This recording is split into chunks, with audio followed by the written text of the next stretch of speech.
Mister Krishnadas, నువ్వు పరామర్శించాలనుకునేటప్పుడు ఈ ఏడాది కాలంలో చాలా మంది ఎస్సీలకు, చాలా మంది ఎస్టీలకు, చాలా మంది అణగారిన వర్గాలకి ట్రాన్స్ఫర్ చేశారే అచ్చెన్నాయుడు. మరి చాలా జరిగినాయి కదా. ఇంతెందుకు మీరే డిప్యూటీ చీఫ్ మినిస్టర్ గా ఉండేటప్పుడు చాలా మందికి ట్రాన్స్ఫర్ చేశారు కదా. మరి అప్పుడు లేని సమస్య ఇప్పుడు వచ్చిందా?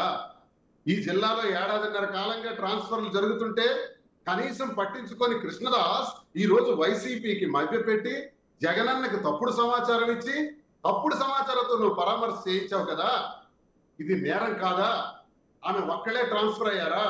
ఇప్పటికి సుమారు కొన్ని వందల మంది ట్రాన్స్ఫర్ అయినారు కదా ఈ ఏడాది కాలంలో. చాలా మంది విఆర్ లో ఉన్నారు కదా పోలీసులు. చాలా మందికి జీతాలు కూడా లేకుండా ఇబ్బంది పడుతున్నారు కదా. ఇదన్నీ అచ్చెన్నాయుడు వల్ల జరిగింది కదా. మరి దాని మీద కృష్ణదాస్ స్పందించడా? కుల గజ్జి. అచ్చెన్నాయుడు ఏం చెప్తే కృష్ణదాస్ అదే చేస్తాడు. ధర్మాన ప్రసాద్ ఏం చెప్తే కృష్ణదాస్ అచ్చెన్నాయుడు అదే చేస్తాడు. వీళ్ళు కలిసిపోతారు, జిల్లాని నాశనం చేస్తారు, కాపుల్ని నాశనం చేస్తారు, కాళింగల్ని నాశనం చేస్తారు. నేను ఎందుకు చూస్తూ ఊరుకుంటాను?